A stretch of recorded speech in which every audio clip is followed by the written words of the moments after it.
A lot of things happening, but the biggest thing I can tell you is the tide turned on yesterday, and I hope we all learned a valuable lesson. Nick Saban, I just wonder, what was he doing? What was he doing, or what was he thinking, or how was he feeling when he got the news? First of all, Gardner Minshew chose Washington over Alabama. So the insurance policy that so many people thought Nick Saban was getting because he was concerned that Jalen was going to transfer, gone. Bye. No more insurance policy.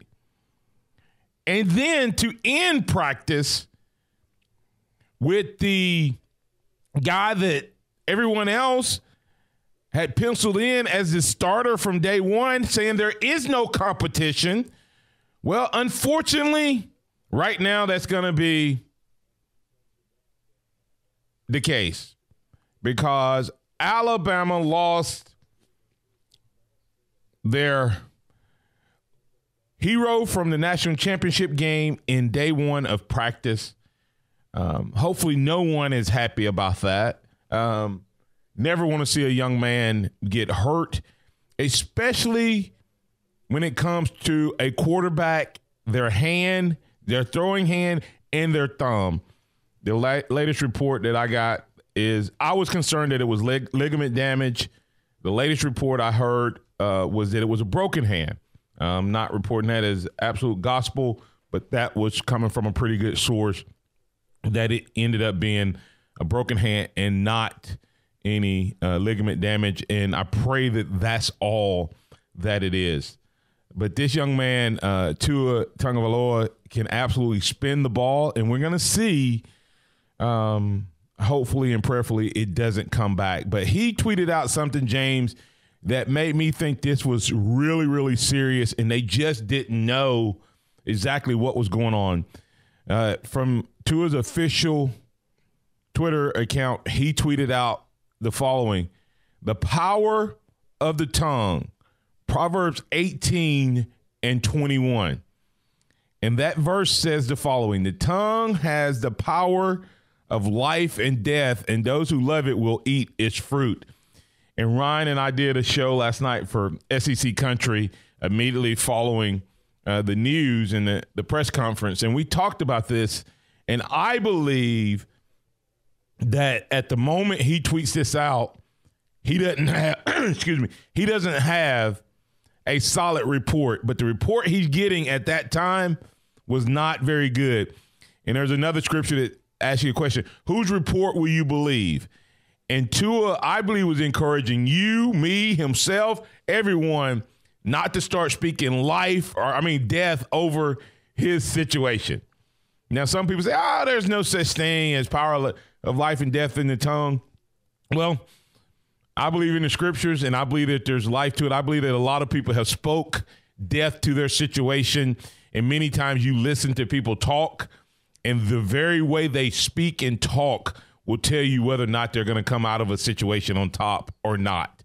They can speak negativity. As they speak negativity, it spreads, and it's like a cancer. Or they can speak life, they can speak hope, and it spreads, and it impacts those around it. Well, when you look at this situation, James, we've said all along that Alabama has two starters that are going to compete for one starting job. And I still believe that. I still believe that Tua and Jalen will compete. Regardless of what everyone else has said, I believe they will compete for the job.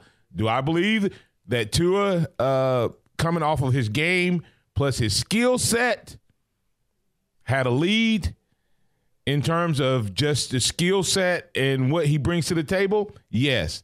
But do I believe that these two young men are really going to compete, push each other, and try to get better? Well, what did Nick Saban start off the press conference with?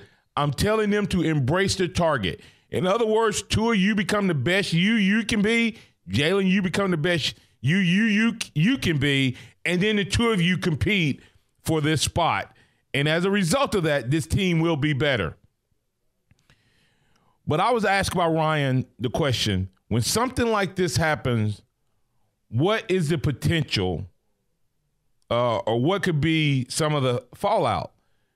Well, the fallout could be that guys, hopefully they have not been toward Jalen the way the majority of the media has.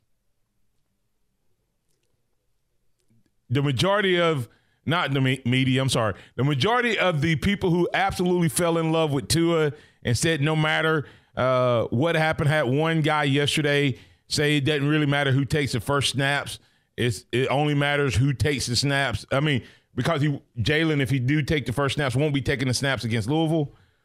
Well, I hope the team didn't treat Jalen that way, James. I hope that they didn't treat that way, because there is some good news that can come from this. But before we get to what I think could be some good news and some benefit to this, is let's see what Coach Saban had to say. In Alabama, thank God that you have these two types of young men who are fighting for the quarterback position at Alabama. Both those guys have been great. I mean, I know that every time I stand up here, you're all going to try to make something out of it that it isn't. It's two good players that both can contribute to our team, and we're going to both give them an opportunity to do that. And they've been great with each other. They've been great for each other. They've both shown leadership, for our team. So they're both important to our team. So I don't really have anything to say. I know you all want me to make something up that really isn't there so you can make a big deal out of this, but it's a competition just like there is at every other position.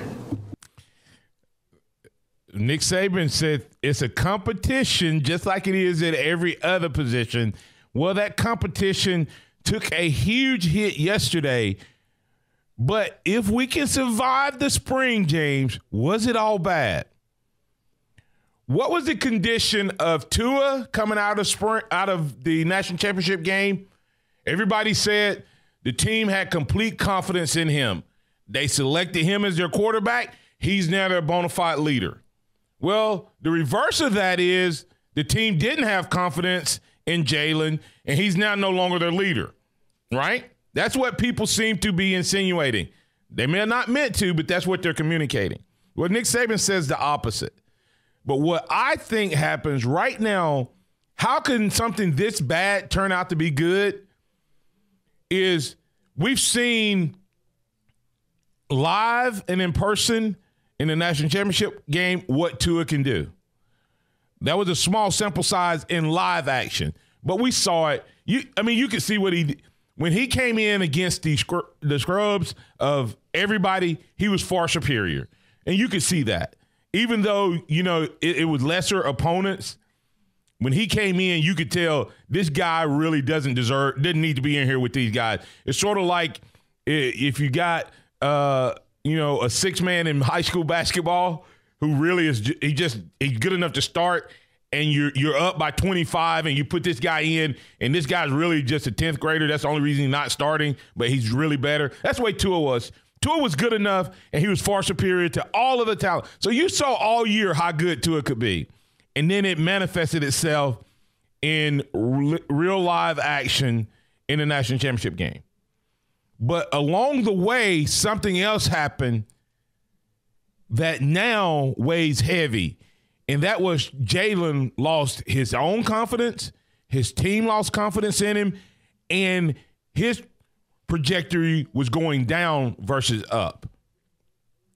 Guess what this does? You have a quarterback coach, something Jalen's never had. And we can say Tua's never had it. Tua had it in high school. Tua had it at a high level in high school with June Jones and the former coach from Hawaii that coached all the great quarterbacks from Hawaii University. Those guys coached Tua. Jalen has never had that. So what we have right now is hopefully and prayerfully Tua comes back 100%, James, that there's no side effects or anything. But guess what this gives Jalen? It gives him a chance to regain and see if – go back and listen to the opening statement. Saban said, an opportunity for players to gain the trust of their team. Well, the one position that has to have the trust of the team is Jalen. I mean, the quarterback position. And I think he had lost that with the way the season ended. This is an opportunity for him with Dan Enos, Mike Locksley, and a new offense to go out with a new leash on life and have an opportunity to regain the team's confidence and his own confidence. Because if there's anyone listening that doesn't think if Tua comes back and there's no side effects to his thumb, Tua's going to be fine. Tua will pick up the offense. Tua will still have his accuracy, et cetera. That's what we hope. But the other side is Jalen gets a chance to grow and get better, as well as Mac Jones gets a chance to grow because his reps just increased. So as bad as a bad situation this is, without Tua being there, there has to be a silver lining there, and I think it is the fact that Jalen gets a chance to earn and regain the trust and the respect of his team and regain his own confidence. And that Alabama, right here on the Blitz, we said it, 3 weeks ago? We said it right after the national championship, and we said it last week. The one thing, James, that we don't know is how durable Tua is. And this is not a durability injury, but it shows the importance of why you need at least two good quarterbacks. This is why you need at least two good quarterbacks. This is also why Saban wants 4 scholarship quarterbacks at all times. Because now, as it sits today, we have Jalen Hurts and Mac Jones. That's who we got. Barker comes in the fall, right? And I don't know if we still have the walk-on kid that was there or not. I hadn't heard his name mentioned. So, Alabama fans, you might want, I don't have his address, but you might want to send and write all of you take your Facebook page and write an open letter of an apology to Jalen and ask him to hang around at least through the spring.